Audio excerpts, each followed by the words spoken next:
नमस्कार, मैं हूँ हितेंद्र भदौलिया और आप देख रहे हैं हमारा फेसबुक और यूट्यूब का जो एसआर अशोकनगर चैनल, जिस पर मैं लगातार आता रहता हूँ और कोविड के इस कठिन दौर में ऐसे लोगों को आपके बीच में लेकर आ रहा हूँ, जिनके कामों ने कुछ राहत भरी चीजें दी हैं या जिनकी काम या जिनकी जो है सोच जो है, इस पूरी लड़ाई में बड़े संबल के तौर पर आए हैं। मेरे साथ आप जो है फ्रेम में देख रहे हैं डॉक्टर विक्रमजीत सिंह ढिल्लन है। ढिल्लन साहब, आपका पहले तो बहुत-बहुत स्वागत और आपके बारे में बता दूँ कि आज आप किस वजह से हैं। मैंने 2 दिन पहले अपने फेसबुक लाइव के दौरान एक अपील की थी कि कोविड के दौरान अगर कुछ सकारात्मक चीजें हो रही हैं और कोई बहुत अच्छा काम कर रहा है तो जरूर मुझे बताइए। कोशिश करेंगे कि समाज के साथ वो अच्छाई एक साथ लेके आएँ। तो आपका नाम मुझे केएन झा साहब ने सजेस्ट किया था। उन्होंने मुझे बताया था कुछ ऐसी चीजें आपने की हैं जो अशोकनगर नहीं बल्कि पूरे मध्य प्रदेश या देश भर में बहुत काम की चीजें हो सकती हैं, बशर्ते कि उन्हें उस लेवल पर प्रचारित किया जाए या उनके बारे में लोगों को बताया जाए। तो मेरा प्रयास सिर्फ इतना ही था कि जो आपने किया उसको कैसे ज्यादा से ज्यादा लोगों के बीच में ले जा सके, लोगों की जिंदगी बचाने में काम आ सके, उनकी सहूलियत या सुविधा के लिए वो काम है। तो मैं अपने दर्शकों को बता दूं कि ढिल्लन साहब इस वजह से हैं कि ढिल्लन साहब ने बड़े 2 इनोवेशन किए हैं और वो जिला चिकित्सालय में इस समय काम भी कर रहे हैं और राहत भरे काम कर रहे हैं। आपने ध्यान होगा 2 दिन 3 दिन पहले सोशल मीडिया और समाचार पत्रों में और दूसरे प्लेटफॉर्म पे ही सुना होगा कि अशोकनगर जिला चिकित्सालय में अब 1 ऑक्सीजन सिलेंडर से 2 मरीजों को ऑक्सीजन मिलना शुरू हो गई है। ये बड़ी राहत भरी खबर उस वक़्त समय थी जब 1-1 घंटे या कुछ-कुछ मिनटों के लिए ऑक्सीजन की मारामारी हो रही थी, जद्दोजहद जीवन के लिए चल रही थी। तब इस डिवाइस ने कई सारे लोगों की जिंदगी बचाने की कोशिश की थी, क्योंकि सिलेंडरों की आपूर्ति तो हमारे विधायक और दूसरे प्रशासनिक तंत्र के लोग कर रहे थे। मगर उस समय कम साधनों में ज्यादा लोगों की जिंदगी बचाने के लिए ये डिवाइस बहुत कारगर साबित हुई थी। इसके अलावा जो ऑक्सीजन के बड़े भारी भरकम सिलेंडर हैं, उनको दूसरे तीसरे माले तक पहुंचाने के लिए एक ट्रॉली बनाई है, जिससे एक आदमी अटेंडर या दूसरा कोई भी वो अपने मरीज तक जो है सिलेंडर ले जा सकता है। तो ये 2 बड़े महत्वपूर्ण जो है इनोवेशन किए गए हैं, 2 उपकरण तैयार किए गए हैं, जो पहले से कहीं संस्थागत तौर पर नहीं आते थे। तो डॉक्टर साहब, पहले आपको बहुत धन्यवाद देता हूँ कि मानवता की सेवा में आपने अपने डॉक्टरी पेशे का बहुत बेहतर उपयोग किया और ये सारी चीजें की। तो पहले मैं आपको जो ऑक्सीजन की जो किट बनाई है आपने 1 आदमी या 2 लोगों को 1 सिलेंडर से करने की, उसके बारे में जानना चाहूँ। डिटेल में ये बताइए कि ये इसका आइडिया आपको कैसे आया? क्या पहले से कहीं देखा था? इसको कैसे आपने लोगों तक पहुँचाया? और अब वो किस स्थिति में है? कितने लोगों को इस समय वो उपयोग कर रहे हैं और क्या आगे भविष्य में ज़रूरत पड़ी तो आप इसको और आगे ले जा सकते हैं? डॉक्टर साहब। जी। नमस्कार हितेन भाई। अब मैं ये बताना चाहता हूँ कि दरअसल अभी जो ऑक्सीजन की क्राइसिस चल रही है सभी जगह इस समय एक ही नाम आ रहा है, ऑक्सीजन, ऑक्सीजन, ऑक्सीजन। तो अब जो बड़े जी। सिलेंडर्स रहते हैं इनसे जब हम लोग 15 घंटे 16 घंटे की ऑक्सीजन जो है एक व्यक्ति ले सकता है। और मान जी। लीजिए क्योंकि ऑक्सीजन सारा बाहर से आता है, कुछ गुना ग्वालियर से आता है, 4 घंटे 5 घंटे या 6 घंटे का टाइम पीरियड जो है इसके बीच में रास्ते में गाड़ियों को लग रहा है। तो एक सिलेंडर अगर एक व्यक्ति 15 घंटे 8 घंटे 10 घंटे अगर उस पे वो निर्भर है, तो वही हम 15 घंटे का जो सिलेंडर है अगर 2 लोगों में बाँट दें तो वो 7-7 घंटे का जीवन दान दोनों को देता है। तो मेरे एक मित्र हैं उनको दरअसल ये कोविड पॉजिटिव थे वो और उनको ये समस्या हुई तो मैं उनको लेकर के गवर्नमेंट हॉस्पिटल गया, वहाँ एडमिट कराया। तो रात को मैं वहाँ से आया तो उनके बगल में एक पेशेंट थे, वो अच्छे भले बातें कर रहे थे। नेक्स्ट डे मॉर्निंग में मैंने जब अपने मित्र को फ़ोन लगाया पूछने के लिए उनका कुशल-मंगल तो उन्होंने कहा कि डॉक्टर साहब यहाँ पर मेरी जो बगल वाली पलंग पर जो बाबा आप देख रहे थे रात को, वो 12 बजे उनका जी। ऑक्सीजन सिलेंडर खत्म हो गया और 3 ओह! बजे तक उनको ऑक्सीजन सिलेंडर रिप्लेस नहीं हो पाया, क्योंकि सिलेंडर्स की शायद कमी होगी या कुछ भी कारण रहा होगा, तो वो 3 बजे प्राण त्याग गए। तो हमने फिर ये दिमाग लगाया कि क्योंकि सिलेंडर्स की मैं वास्तव में जितनी किल्लत है आप प्रशासन पर ये दोष नहीं दे सकते कि भई जी, जी। प्रशासन ही सब कुछ देखे। तो उसके बाद में बिल्कुल। फिर हमने आकर के थोड़ा-सा दिमाग लगाया और उसमें क्या था कि जो इश्यू था वो ये आ रहा था कि टेक्निकली उसकी जो नेचुरल डिज़ाइन है जी। जो कनेक्टर की सिलेंडर के कनेक्टर की उसमें कोई बहुत बड़ा बदलाव ना करना पड़े। ताकि वो बिल्कुल। कल को जब ये महामारी चली जाएगी तो एक व्यक्ति पर एक सिलेंडर ऑलरेडी पर्याप्त रहता ही है नॉर्मल डेज़ के अंदर। तो फिर हमने मतलब ये उसको किया आप चाह कि रहे थे कि बाद में एक एक ही उपयोग करता रहे और उसमें छेड़छाड़ ना करना पड़े, जो उस खराब ना हाँ, हो वो। उसका मूल डिज़ाइन में छेड़छाड़ ना करनी पड़े क्योंकि उसकी मेटल बॉडी जो रहती है अगर उसमें जाकर के कोई छेड़छाड़ जी। करेंगे तो वो कल को लीकेज की संभावनाएँ इतनी बढ़ती हैं। तो उसमें एक 25-30 रुपए की पानी की बोतल लगती है। तो मैं आपको वो डिवाइस दिखाना भी चाहता हूँ कि वो किस तरह जी से हमने उसके अंदर किया है। जरूर जरूर, वो डिवाइस के हाँ साथ आप बताइए हाँ कि इसको हाँ कैसे तैयार किया है, लोग समझ जी सकें, और अगर दूसरे अस्पताल या लोग भी उसको देख सकें तो जरा बताइए। जी, उसमें मैं ये बताना चाहता हूँ कि इसमें सिंपल हमने क्या किया है कि ये एक 20-25 रुपए की बोतल है, जिसमें ये वैसे तो बॉनीसन की जो बच्चे दूध पीते हैं वो, और ये जो ऑक्सीजन में लगती है, ये बोतल पानी वाली सेम होती है, इसमें कोई बहुत ज़्यादा अंतर नहीं होता, लगभग इनके थ्रेड साइज इनका ये सब सेम ही होता है।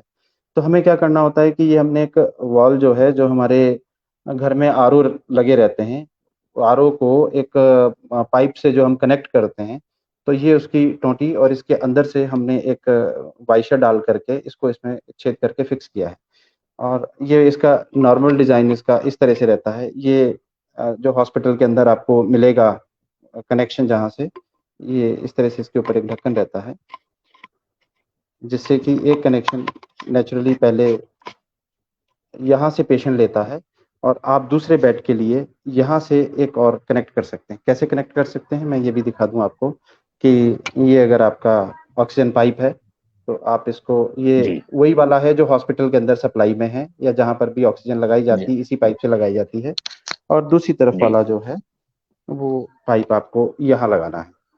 तो ये इसकी बड़ी दोनों चर्चा बराबर है। मात्रा के अंदर। अशोकनगर जिला चिकित्सालय में ये नया प्रयोग किया गया डॉक्टर है। साहब मैं आपको यहाँ एक मिनट एक रोक रहा हूँ, सिलेंडर आपने जो से बनाया था दो और लोगों हॉस्पिटल में को किया था ऑक्सीजन दी उसको रही देख है, लीजिए जरा, क्योंकि कैसे पूरे किया है आपने, देश एक में मिनट। ऑक्सीजन सिलेंडरों की मारामारी है और इसकी किल्लत बनी हुई है।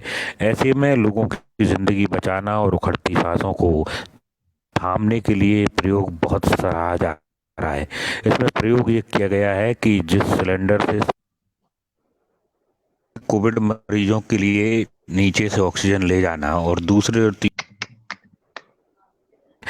अब उनको दो लोगों को एक सिलेंडर से ऑक्सीजन देने का प्रयास किया गया है। अशोकनगर जिला चिकित्सालय के कोविड सेंटर में इस तरह की तस्वीरें आई हैं। इसके बाद लोगों ने राहत भी ली है और ज़्यादा लोगों को ऑक्सीजन भी मिल पा रही है। इसके पीछे एक कारण ये रहा है कि ये यंत्र यहाँ डेवलप किया गया है। बीते दिनों इसको प्रयोग के तौर पर शुरू किया गया था। डॉक्टर ढिल्लन साहब और उनकी टीम के लोग और अस्पताल से जुड़े कुछ डॉक्टरों ने इस पर काम किया और इसे सफलतापूर्वक जो है प्रयोग करके देख लिया।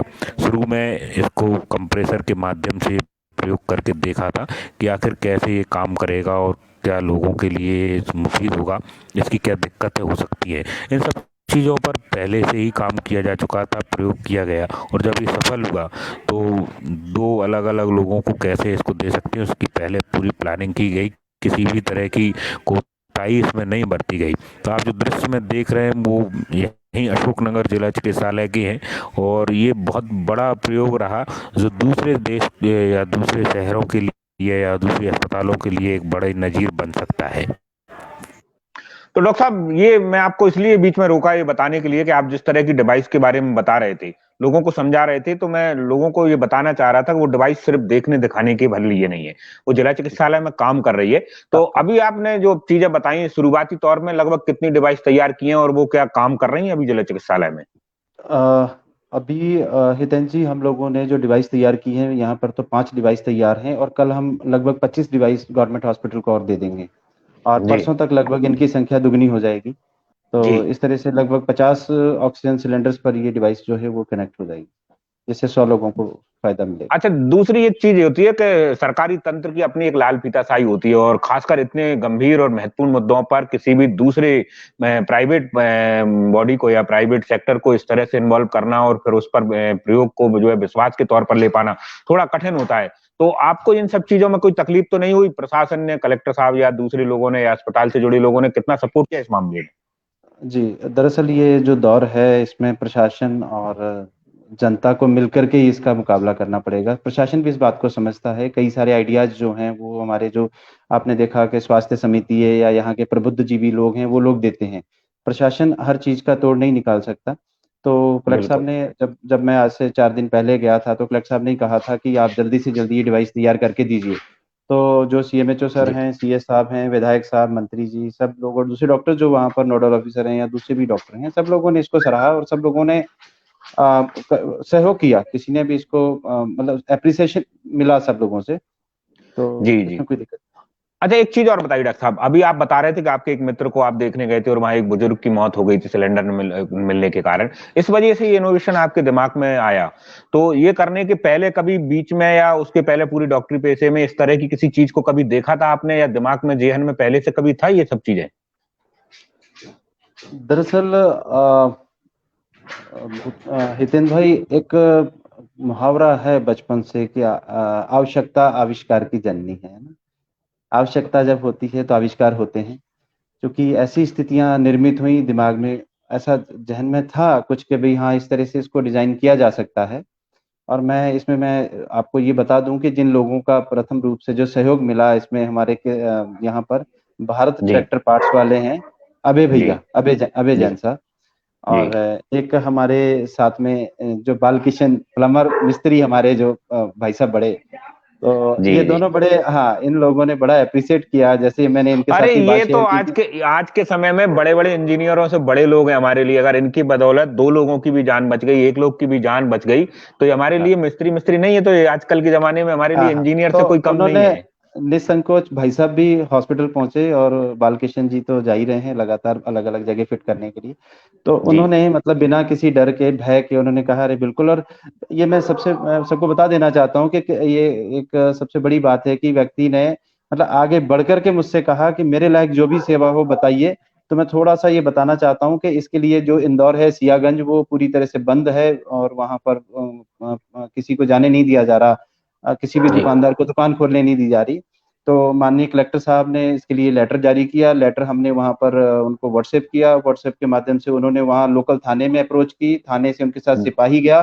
तब जाकर जी के जो इसके होलसेलर हैं, उन्होंने जो 50 इंस्ट्रूमेंट हमको भेजे परसों, तो उन्होंने जी। पुलिस की निगरानी में सियागंज के अंदर दुकान खुलवाई।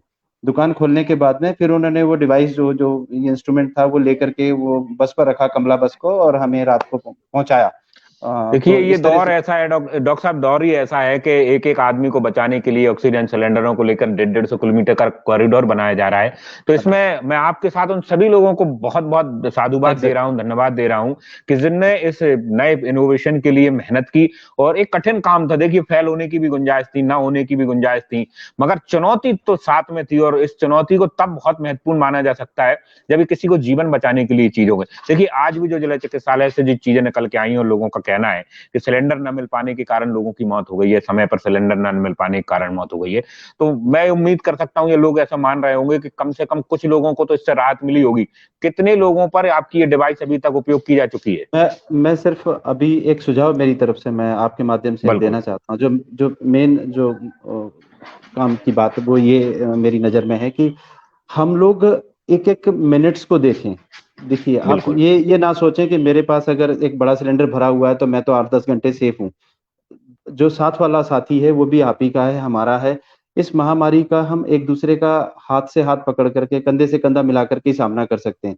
तो आप लोग इस बात में जो पेशेंट हमारे भर्ती हैं, जिनके अटेंडर्स इसको सुन रहे हैं, इस वीडियो को सुन रहे हैं, मेरा उन सबसे एक निवेदन है कि आप कल सुबह की मत सोचिए, कल सुबह की ना सोचें। आप अभी अगर आपके सामने आपको लगता है कि मेरे पास पर्याप्त मात्रा में ऑक्सीजन है और मैं साथ वाले की मदद कर सकता हूँ, तो आप हर हालत में उसकी मदद ज़रूर करिए। चाहे आप अपने ऑक्सीजन में से, सिलेंडर में से उसको हिसाब 2 जगह कनेक्शन दे करके दीजिए। अगर आपके पेशेंट का ऑक्सीजन सैचुरेशन अच्छा आ रहा है, 90 से ऊपर जा रहा है और उसका 70 से नीचे जा रहा है, तो भी आप उसकी मदद ज़रूर करिए। डॉक्टर साहब, मैं एक अच्छी बात कठिन आपको काम बता देता था। हूँ, आपको बीच में भले ही ऐसे रोक रहा हूँ। में डॉक्टर ढिल्लन और अभी उनके अभी जो रुक साथी हैं अभी 10वें एग्रो वाले राजेंद्र सिंह जी और दूसरे सदस्यों ने ये 5 ट्रॉलियां जो आप देख रहे हैं ये बनाई हैं और ये नया इनोवेशन किया है ताकि कोविड के तो बीच में मैं आपको इसलिए रोक रहा था, एक चीज बताने वाला था कि महाराष्ट्र के एक जो आरएसएस के स्वयंसेवक संघ है, दाभोलकर जी की एक वीडियो और एक फोटो आई है जिसमें उन 90 के आसपास की 80-85 की उम्र है।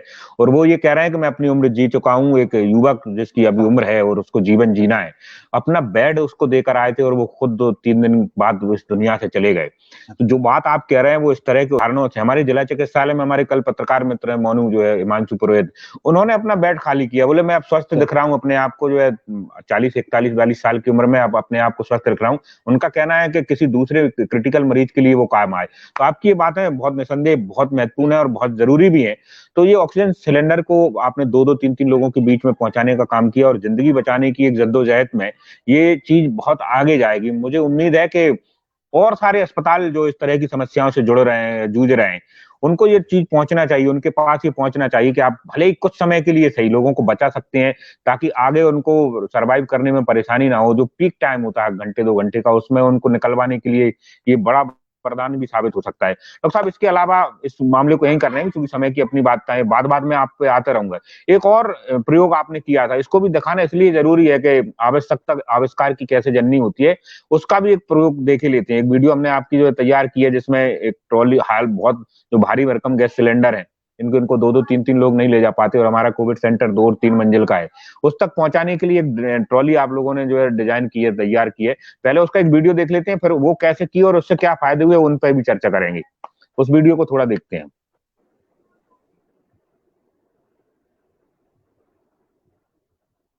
को मशक्कत ना करने पड़े और ये कठिन और दुरूह काम है जो सिलेंडर को नीचे जो है स्टोर से ऊपर ले जाने का, वो आसानी से पूरा हो जाए। यहाँ एक व्यक्ति ही पूरी की पूरी मेहनत करता है और उसको अकेला पूरा सिलेंडर ले जा सकता है अगर इन ट्रॉलियों की मदद के कारण। इसके पहले हालात ये थे कि 2-2 3-3 लोग इन सिलेंडरों को ले जाने थे, और ये 1-2 नहीं, इस तरह की ये 5 ट्रॉलियाँ उन्होंने तैयार की हैं। तो डॉक्टर साहब, ये जो मैं बता रहा था आपको, दृश्य आपने देखे होंगे, हमारे दर्शक भी देख रहे होंगे, ये जो ट्रॉलियों को बनाने का काम आपके दिमाग में कैसे आया और इसके पीछे का इनोवेशन तैयार करने के लिए आपको क्या क्या समझ में आई चीजें, कैसे ये सब चीजें तैयार की आपने? भाई साहब, ये क्या हुआ कि जिस दिन हमने हमारा पेशेंट एडमिट किया तो क्योंकि उनका ऑक्सीजन सैचुरेशन काफ़ी कम था और व्हील चेयर पर उनको बैठा करके हमने जैसे तैसे DCHC ward, district health Covid centre जो था उसमें एडमिट कराया। तो उसके बाद में सबसे पहला नज़र था कि भाई ऑक्सीजन कहाँ है, ऑक्सीजन कहाँ है। तो वार्ड के अंदर कोई ऑक्सीजन सिलेंडर नहीं था। तो हम 3 लोग ऊपर से नीचे को दौड़े। नीचे दौड़े तो वहाँ हमें ये पता चला कि ये जो ऑक्सीजन सिलेंडर है इनको स्ट्रेचर पर लेकर के जाया जाएगा। तो 130 या 140 केजी का एक सिलेंडर होता है, जो बड़ा सिलेंडर रहता है। अगर आप अगर आपका पेशेंट, डेफिनेटली इसमें मैं ये कहूँगा कि हर व्यक्ति थोड़ा सा लालची होता है कि जो मैं अपने पेशेंट के लिए सिलेंडर लेके जा रहा हूँ तो बड़ा लेकर के जाऊँ ताकि ज़्यादा समय तक चले। मेहनत तो मैं कर ही रहा हूँ। तो बिल्कुल। निश्चित रूप से बड़ा सिलेंडर 130 या 40 केजी का जो है वो 1 या 2 लोगों से नहीं उठ सकता। तो हम 3 लोग थे, हम तीनों ने उसको जैसे तैसे उठाया, स्ट्रेचर पर डाला, और जब हम उसको जो हमारा कॉरिडोर है जिसमें से वो एक स्लैब बनी हुई है, स्लैब के ऊपर से लेकर के जा रहे थे तो सिलेंडर कभी इधर गिर रहा था, कभी इधर गिर रहा था। एक व्यक्ति आगे से खींच रहा था, एक पीछे से धक्का दे रहा था और बीच में एक व्यक्ति उसको होल्ड किए हुए था कि वो गिर ना जाए नीचे। तो इस जद्दोजहद के साथ में जब हम जी तीनों जी। लोग ऊपर पहुंचे तो हमारी सांसें फूली हुई थी पूरी तरह से। और हमें ये पता चला कि भाई ये इतना टफ काम अगर एक व्यक्ति को करना हो, कई पेशेंट ऐसे हैं जिनके साथ सिर्फ एक ही अटेंडर हैं, और कोविड के साथ समस्या ये है कि कोविड वाले पेशेंट के साथ में कोई भी व्यक्ति सहयोग नहीं कर, ज्यादातर लोग सहयोग नहीं करते। मैं ये तो बिल्कुल नहीं कहूंगा कि नहीं कोई कर भी पा सहयोग रहे नहीं हैं। करता। लोग क्या करते हैं कि कम ऐसे लोग सहयोग कम करते कम कम लोग सहयोग करते हैं। तो ये डिपेंडेंसी जो है ज्यादा लोगों की, इसको कम कैसे किया जाए। तो हमने आकर के इस पर चर्चा की। मेरे मित्र हैं रणजीत सिंह जी दशमेश एग्रो वाले, और आप जानते हैं श्याम कन्नौआ जी। हैं। बिल्कुल बिल्कुल। आ श्याम चुके हैं मेरे कन्नौआ, साथ में, वो आ गए हाँ, हैं एक बार जिस आपके लाइव में। कार्यक्रम में आ चुके हैं। तो हमने जी। इनको आकर के फोन लगाया, भाई आप लोग दोनों एक इस तरह के काम में शुरू से वो रहते हैं। एक तो लोग भलाई तो ये करते ही करते हैं, लेकिन दोनों का काम भी मैन्युफैक्चरिंग का है, दोनों आयरन और स्टील्स के काम से जुड़े हुए हैं। हाँ, तो मैं मास्टर आदमी है वो हमारे मास्टर यहाँ। हैं, तो इन दोनों ने कहा कि ठीक है अपन लोग बैठ करके, तो हम तीनों ने एक ऑनलाइन ही डिजाइन निकाला। तीनों ने एक दूसरे को जी ऑनलाइन व्हाट्सएप पर भेजा कि भाई ये फाइनल करें, ये फाइनल करें। उसमें काफी सारे डिजाइन थे, 4-5 तरह के। तो ये डिजाइन फाइनल हुआ। और मैं दाद दूंगा दशमेश एग्रो से जी मेरे भाई रणजीत सिंह जी की, जिन्होंने अविलंब, बिल्कुल जी बिना विलंब किए इसको फटाफट से एक डिजाइन हमको तैयार करके दे दिया। और चूंकि उनके यहाँ छोटे उनकी वो आई है, बेटी की बेटी आई है, तो वो जी इन्फेक्टेड ना हो जाए इसलिए वो हॉस्पिटल आने से गुरेज कर रहे थे कि, लेकिन फिर भी उसके जी। बाद भी उन्होंने आकर के ट्रायल लिया। उन्होंने आकर के इस चीज का खुद बहुत ट्रायल लिया, और जो उसके अंदर कमियां थी उनको जहां लगा कि भाई थोड़ा बहुत मुझे इसमें और संशोधन करना है, तो नेक्स्ट डे उन्होंने पांचों की पांचों तैयार करके कलर करके शाम को 6 बजे हमारे हैंडओवर कर दी थी। और इसमें जो कुछ सामान जो कुछ इधर उधर से चाहिए था, तो वो सभी लोगों ने, जितने भी, मैं इस शहर के लोगों का खुले दिल से स्वागत करूंगा, उनको मैं साधुवाद दूंगा कि आज आप काम करने के लिए निकल जाइए। मैं ईमानदारी से कहता हूँ, कोई भी व्यक्ति चैरिटी के लिए पीछे नहीं है, सभी ने फ्री ऑफ कॉस्ट ही सामान दिया है। आप किसी से पहिए ले लीजिए, भाई साहब काहे के लिए जा रहे हैं हॉस्पिटल के लिए, नहीं बिल्कुल फ्री। आप किसी से वाल ले लीजिए, किसी से बोतल ले लीजिए, किसी से लोहा ले लीजिए, किसी से डिबरी ले लीजिए, कुछ भी ले लीजिए। मैं ईमानदारी से कह रहा हूँ कि एक रुपया भी किसी भी अशोकनगर के वासी ने, यहाँ के जो सम्मानीय दुकानदार लोग हैं मेरे भाई, इनमें से किसी ने भी 1 रुपया नहीं लिया। सबने अपनी जिम्मेदारी समझी। उन्होंने बस इतना जरूर कहा कि यार बताइए कि आप आगे होकर कर रहे हैं, हम इतना सा नहीं कर सकते, आप तो ये हमारे लायक किसी समय भी बताइए, रात 12 बजे भी हम आपको दुकान खोल करके आपके साथ चलने की आपकी बातें बड़ा सुकून दे रही हो, जो लोग सुन रहे होंगे उनको बड़ा अच्छा लग रहा होगा ये सब चीजें। तो ये दोनों इनोवेशन के साथ आप सामने आए और आपने अपनी जिम्मेदारी निभाई, एक डॉक्टरी पेशा के साथ आप समाज सेवा में हमेशा रहते हैं। मुझे बड़ा अच्छा लगा आप जैसे लोग आगे आके ये काम कर रहे हैं, और लोगों को भले ही कितने ही कम लोगों को या कितने ही ज्यादा लोगों को सहयोग मिला हो, मगर इन चीजों से लोगों को उम्मीद बनी है, भरोसा बना है, सहारा बना है। डॉक्टर साहब, इसके अलावा भी चूंकि आप डॉक्टरी पेशा से हैं, भले ही डेंटिस्ट हैं, मगर इसके बाद भी लोगों की बड़ी उम्मीदें आपसे लगी हुई थी, लोग आपके पास आ रहे थे, दिखा रहे थे। इस बीच में आपने लोगों को मोटिवेट करने का भी काम किया, उनको जो है एडवाइस भी दिए, उनको जो है सुपरविजन में भी रखा, कोविड से संबंधित कुछ चीजों की गाइडलाइन भी उनको बताई। तो वो एक काम आप अलग से कर रहे हैं, तो थोड़ा सा उसके बारे में भी हम दर्शकों को चाहेंगे कि बता दें किस तरह का वो काम आप कर रहे हैं। जी, मैं शुरुआत तो मैं इसी चीज से बता देता हूँ, क्योंकि मैं इसका विशेषज्ञ नहीं हूँ, लेकिन चूंकि एक मेडिको हूँ, तो निश्चित रूप से एक जो आम व्यक्ति जो बिल्कुल अनभिज्ञ है इससे, मेडिकल लाइन से या मेडिसिन की लाइन से, तो उससे तो मैं निश्चित रूप से थोड़ा बहुत ज्यादा जागरूक हूँ।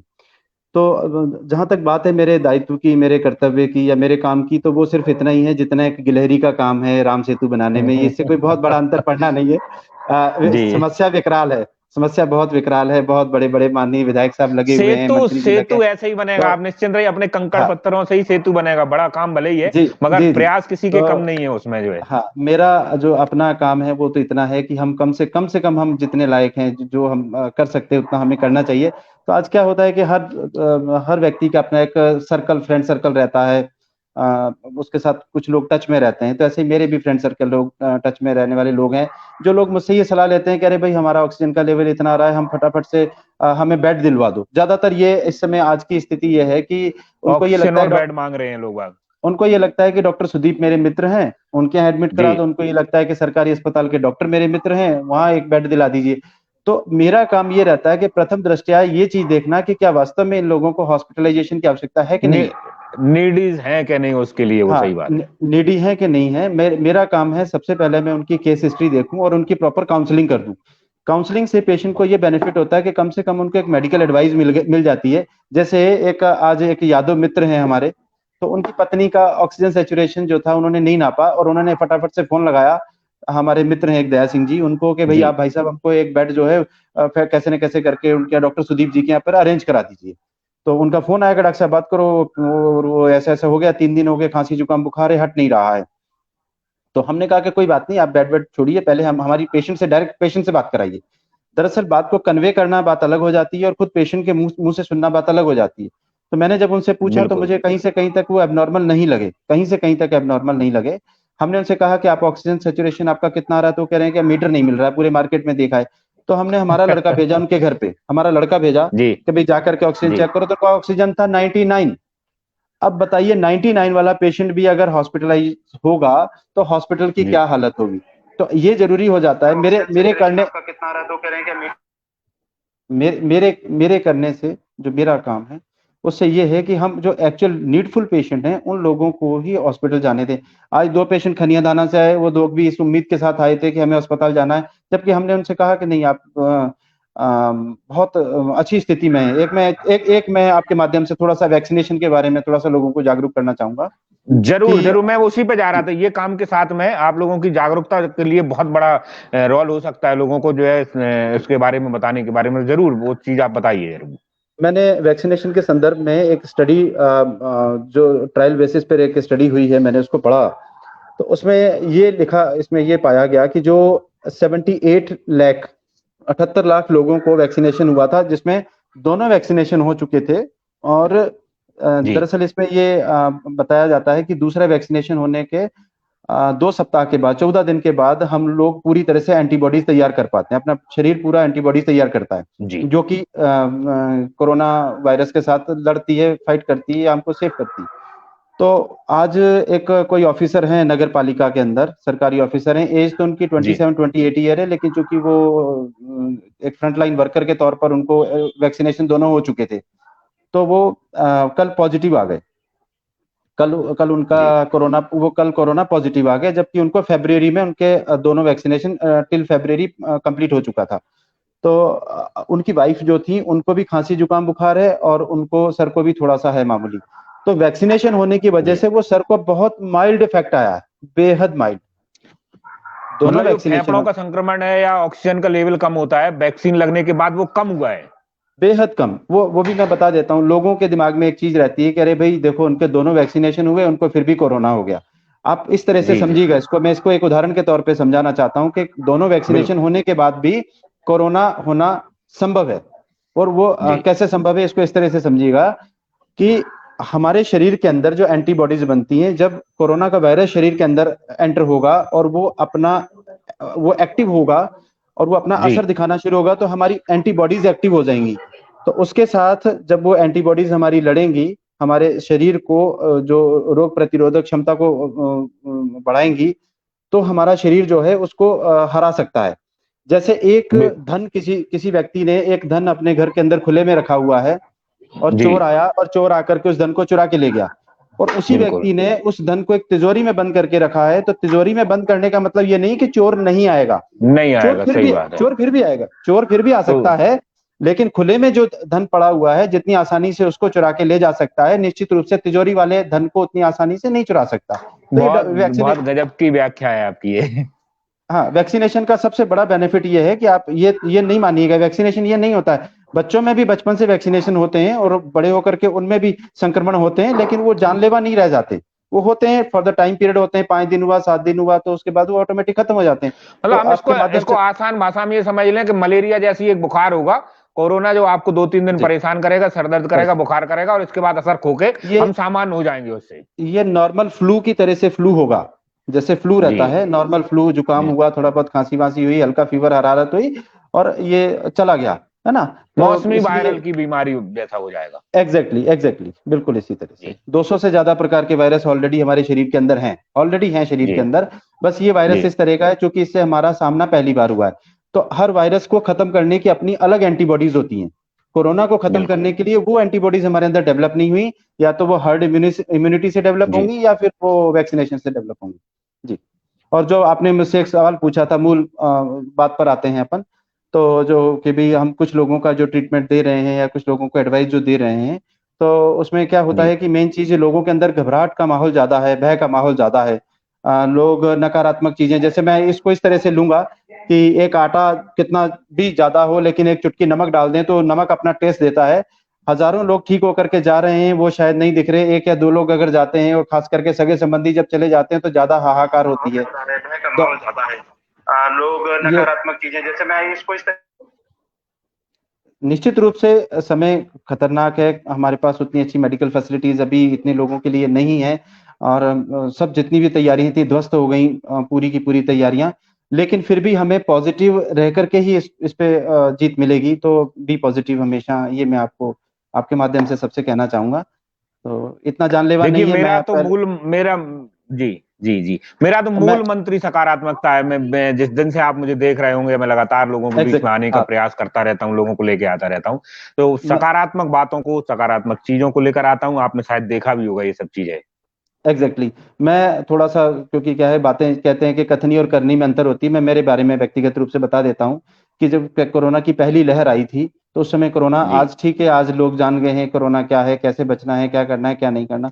शुरुआत में कोरोना का पेशेंट जब मिल जाता था तो बड़ा बड़ा पुलिस पहुंच जाती थी लेने के लिए, हॉस्पिटल ले जाते थे, उठा ले जाते हु थे, घर हल्ला वालों होता को था बहुत। हो हल्ला हो जाता था, उस घर को ऐसे बना दिया जाता, उसके आगे बैरिकेड्स लगा दिए जाते थे, भाई बहुत बड़ा अपराध कर दिया। तो उस समय मुझे कोरोना हुआ था लास्ट ईयर।